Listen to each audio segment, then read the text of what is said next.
പത്തനംതിട്ടയിൽ കഞ്ചാവ് ബീഡി വലിച്ചതിന് പോലീസ് കസ്റ്റഡിയിലെടുത്ത് വിട്ടയച്ച 58-കാരൻ തൂങ്ങി മരിച്ച സംഭവത്തിൽ ദുരൂഹതയാരോപിച്ച് കുടുംബം.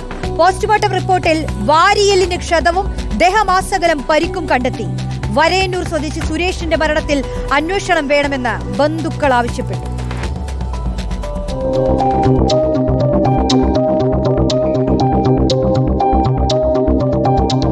പുല്ലാട് വരയന്നൂരിലെ വീടിന് സമീപത്തു നിന്നാണ് കഞ്ചാവ് ബീഡി വലിച്ചതിന് കഴിഞ്ഞ മാർച്ച് 16-ന് കോയിപ്പുറം പോലീസ് സുരേഷിനെ കസ്റ്റഡിയിലെടുത്തത്.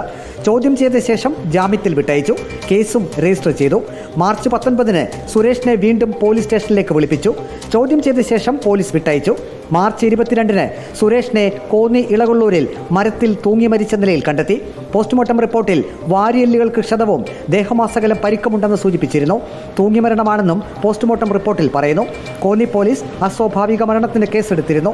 പോലീസ് വേഷത്തിലെത്തിയ 3 പേർ മകനെ വീട്ടിൽ നിന്ന് വിളിച്ചുകൊണ്ടുപോയതായും കാറിലാണ് കൊണ്ടുപോയതെന്നും മകന്റെ മരണത്തിൽ സംശയങ്ങളുണ്ടെന്നും മാതാവ് അമ്മിണി പറഞ്ഞു. 3 പേരെ വിളിച്ചോണ്ട് പോയ ആരവരെ കണ്ടാൽ എനിക്കറിയാം. പോലീസുകാരുടെ വേഷം ആരെന്ന് അവിടെ വന്നു. അവനും ഇവിടെ ഇരിപ്പുണ്ട്. അവനെ വിളിച്ച് അവരങ്ങ് പോയല്ല, ഒന്നും പറഞ്ഞില്ല. പിന്നെ അവൻ്റെ പിറ്റേ ശവമല്ലേ ഇവിടെ കൊണ്ടുവന്ന് ഈ പെരയ്ക്കകത്ത് വന്ന് കയറി എന്ന് വിളിച്ചോണ്ടാ പോയത്. ഞാൻ ചോദിച്ചു ആരാന്ന് ചോദിച്ചു. ഞങ്ങളാ.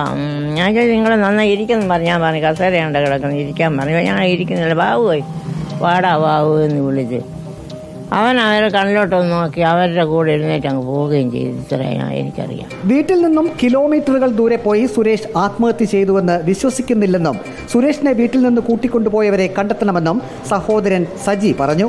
തിരുവല്ലയിൽ നിന്നുമാണ് കഞ്ചാവ് കിട്ടിയതെന്ന് സുരേഷ് കോയിപ്പുറം പോലീസിന് മൊഴി നൽകിയിരുന്നു. ആരാണ് കഞ്ചാവ് നൽകിയതെന്ന് അറിയില്ലെന്നും സുരേഷ് മൊഴി കൊടുത്തിരുന്നു. മകനെ വീട്ടിൽ നിന്ന് വിളിച്ച് ഇറക്കിക്കൊണ്ടുപോയവരെ കണ്ടാൽ അറിയാമെന്ന് മാതാവ് അമ്മിണി പറയുന്നു. തൂങ്ങി മരിച്ച സുരേഷിന്റെ ദേഹത്ത് മാരകമായ പരിക്കുകൾ എങ്ങനെ സംഭവിച്ചുവെന്ന് അന്വേഷിച്ച് കണ്ടെത്തണമെന്ന് മാതാവും സഹോദരനും ആവശ്യപ്പെട്ടു. സുരേഷിന്റെ ദേഹത്തേറ്റ മാരകമായ പരിക്കുകൾ എങ്ങനെ സംഭവിച്ചു? സുരേഷിനെ വീട്ടിൽ നിന്നും ഇറക്കിക്കൊണ്ടുപോയത് ആരാണ്? ഈ 2 ചോദ്യങ്ങൾക്കാണ് ഇനി ഉത്തരം കണ്ടെത്തേണ്ടത്. Reporter Praveen Purushothaman, in reporter, Pathanamthitta.